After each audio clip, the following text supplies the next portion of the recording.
Tired of your brilliant ideas getting buried in executive meetings?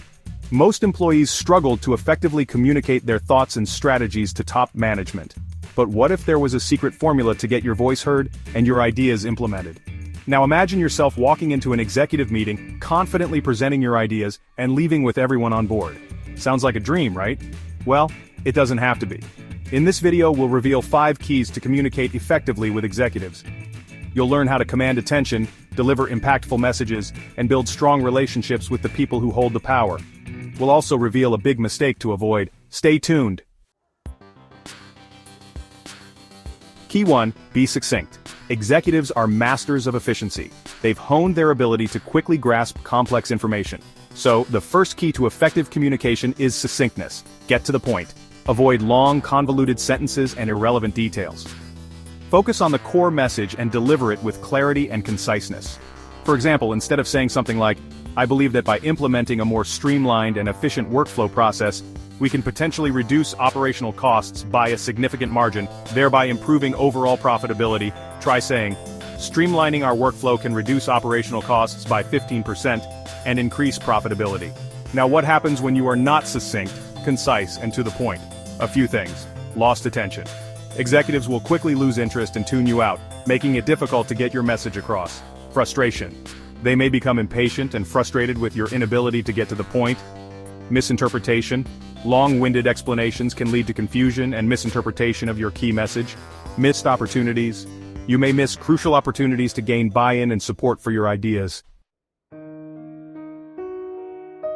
Key 2, use metrics. Executives make decisions based on data. They want to see the numbers, the trends, and the bottom line. That's why the second key is to use metrics. Whenever possible, support your ideas with quantifiable data. Instead of saying, "This new marketing campaign will be a huge success," try, "This new marketing campaign aims to increase website traffic by 20% in the first month, generate at least 1,000 new leads, and achieve a 3% conversion rate." Instead of saying, "Customer satisfaction has been improving," try saying, "Customer satisfaction scores have increased by 12% in the past quarter, as measured by our latest customer satisfaction survey." So what happens if you omit using metrics? A lack of credibility. Your ideas may be perceived as speculative or unsupported, making it harder to convince executives of their value. Difficulty in decision-making. Executives rely on data to make informed decisions. Without data, they may be hesitant to approve your proposals. Missed opportunities for improvement. Without measurable data, it's difficult to track progress, identify areas for improvement, and demonstrate the impact of your work. Increased risk. Decisions made without data are more likely to be based on assumptions and gut feelings, which can increase the risk of failure. Remember, using metrics adds credibility to your arguments and demonstrates that you've thoroughly thought through your ideas. It also helps executives understand the potential impact of your proposals and make informed decisions. Key 3. Focus on solutions. Executives are problem solvers. They're constantly looking for ways to improve efficiency, increase revenue, and overcome challenges. So the third key is to focus on solutions. Instead of saying, "The current onboarding process for new employees is too lengthy and confusing," try, "The current onboarding process for new employees takes an average of 2 weeks, leading to decreased employee engagement and productivity. I propose implementing an online onboarding platform with interactive modules and personalized support to streamline the process and reduce onboarding time to 1 week." Instead of saying, "Sales in the southern region are declining," try saying, "Sales in the southern region have declined by 8% in the past quarter. I propose launching a targeted marketing campaign in that region, focusing on local partnerships and offering exclusive promotions to attract new customers." What happens if you don't focus on solutions and instead elaborate more on the problems? You may be perceived as negative. You might come across as a complainer or someone who only identifies problems without offering any constructive solutions. By only identifying problems, you miss the opportunity to demonstrate your proactive thinking and problem-solving skills. Executives are more likely to trust and respect individuals who not only identify challenges but also propose and implement effective solutions. Demonstrating your ability to solve problems is crucial for career growth and advancement within any organization. By focusing on solutions, you demonstrate your proactive thinking and your ability to contribute to the company's success. You're not just pointing out problems, you're offering valuable solutions to address those problems. Key 4, build relationships. Effective communication goes beyond just delivering information. It's about building relationships. The fourth key is to build relationships with the executives you're communicating with. Take the time to get to know them. Understand their priorities, their interests, and their communication styles. Find common ground and build rapport. Instead of simply presenting your report, try this. Before the meeting, casually mention to the CEO that you recently read an article they wrote about leadership in a business magazine. Briefly express your admiration for their insights. Instead of focusing solely on the data, try this. During the meeting, acknowledge the CEO's recent success in securing a major investment deal. Briefly congratulate them, and express your enthusiasm for contributing to the company's continued growth. What happens if you don't bother developing relationships and avoid adding a personal touch? You may have limited access to executives and find it difficult to get your ideas heard. Without trust, executives may be hesitant to support your ideas or take your concerns seriously. Poor relationships can create communication barriers, making it difficult to have open and honest conversations.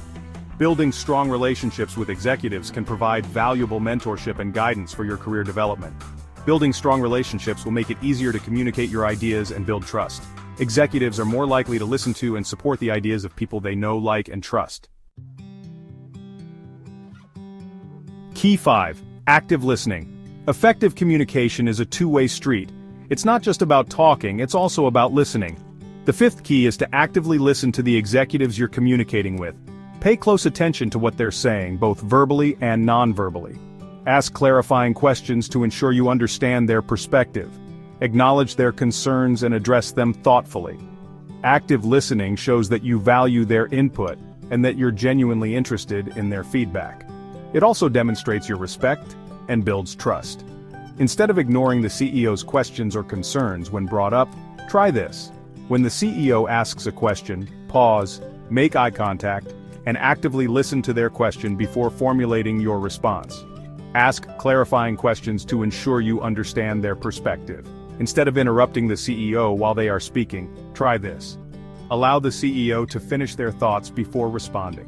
Nod to show that you are listening and acknowledge their points by summarizing them briefly before offering your own insights. What happens if you don't actively listen, and instead try to fill the interaction with the sound of your own voice? You may misunderstand the executive's instructions, priorities, and concerns, leading to miscommunication and wasted effort. Executives may feel unheard and disrespected, leading to frustration and disappointment with your communication style. Active listening allows you to gather valuable feedback on your ideas and make necessary adjustments. Poor listening skills can damage your relationships with executives and hinder your ability to build trust and credibility. It is understandable you want to stand out during this interaction, demonstrating your confidence and knowledge on the subject. But interrupting, talking over them, and not letting them finish their question or thought will make you stand out in ways you don't want.